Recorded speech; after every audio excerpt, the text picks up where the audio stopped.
मजलिस क्या करी? मक्का मस्जिद के धमाके हुए थे हैदराबाद में, मालेगांव का धमाका हुआ आपका। इन सब धमाकों में हैदराबाद के बच्चों को भी उठाया गया था। अजमेर शरीफ की दरगाह ख्वाजा गरीब नवाज की, वहां पे भी धमाके, वहां से भी बच्चे उठाए, हैदराबाद के भी उठाए। अरे हैदराबाद के बच्चे उठाए, हैदराबाद आंध्रा की असेंबली में मैं खड़ा रहकर तकरीर किया और जो मुंह में आया कहता गया, ऐसा बोला हूं कांग्रेस को कि कांग्रेस का चीफ मिनिस्टर उठकर आंध्रा की असेंबली में खड़े होकर कहता है कि अकबर ओवैसी साहब, मैं सिर्फ आपसे नहीं बल्कि रियासत आंध्र प्रदेश के सारे मुसलमानों से माफी मांगता हूं कि मैंने बेकसूर मुसलमानों को पकड़ा है। अरे ये हमारा कारनामा है।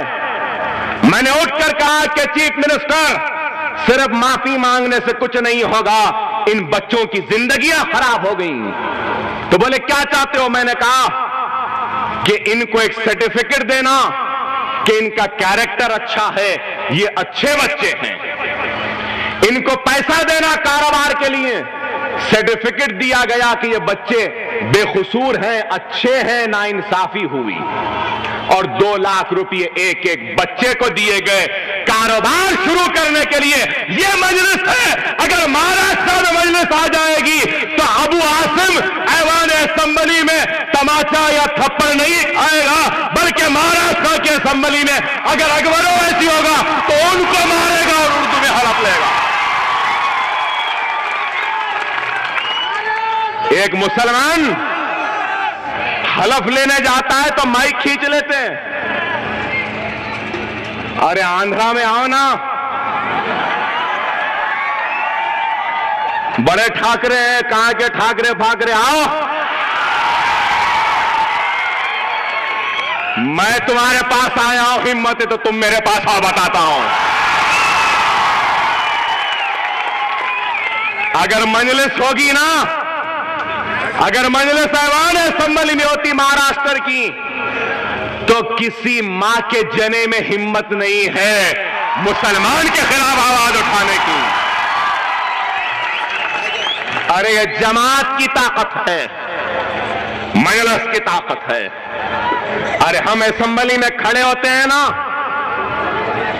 254 है, 254 पूरे एमएलए हैं, उसमें से सिर्फ 7 मुसलमान हैं। शेरवानी वाले सिर्फ 7 हैं, लेकिन देखो 290 पे भारी है ये। इस वास्ते कहते एक मियां भाई 10 पे भारी है, समझे? इस वास्ते बोलते हैं एक मियां भाई 10 पे भारी है। जिस दिन से आया है तो उस दिन से उनका नज़्मुल ऐन अगर कुछ है तो हिंदुस्तान को हिंदू राष्ट्र में तब्दील करना और हर छोटे मोटे मसले पर मुसलमानों पर तनकीद करना और मुसलमानों को बुरा कहना, भला कहना, और वक्त आया तो उनके खून से होलियों को खेलना, यही काम किया बीजेपी। इसके अलावा क्या किया? क्या किया? नरेंद्र मोदी को वोट देने वालों, मेरा तुमसे सवाल है, मेरा सवाल है नरेंद्र मोदी को वोट देने वालों से, क्या नरेंद्र मोदी हिस्टोरियन है? क्या नरेंद्र मोदी इकोनॉमिस्ट है? क्या नरेंद्र मोदी सोशियोलॉजिस्ट है? क्या नरेंद्र मोदी एंटरप्रेन्योरिस्ट है? क्या नरेंद्र मोदी बड़ा बिजनेसमैन है? नरेंद्र मोदी को महात्मा गांधी का नाम बराबर बोलना नहीं आया, तारीख हिंदुस्तान नहीं मालूम। क्या सलाहियत है? यही काबिलियत है, यही सलाहियत है कि इस शख्स ने गुजरात में बेकसूर हिंदुस्तानी मुसलमानों की इज्जतों को लुटाया, इस्मतों को लुटाया, बस्तियों को जलाया, बच्चों को जेलों में डाला और मुसलमानों के हमसे होली की, उसके अलावा इस शख्स के पास क्या है मैं पूछना चाहता हूं। कुछ नहीं है, कुछ नहीं है।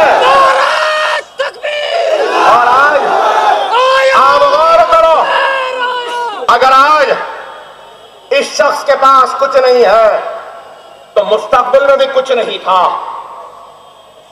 बीजेपी जानी गई, पहचानी गई तो किस वजह से? हिंदुत्व के एजेंडे की वजह से। बीजेपी आगे बढ़ी तो किस वजह से? बाबरी मस्जिद की शहादत की वजह से। अगर बाबरी मस्जिद की शहादत नहीं होती तो क्या बीजेपी ताकतवर होती? आप गौर करें मेरे एक एक बात पर।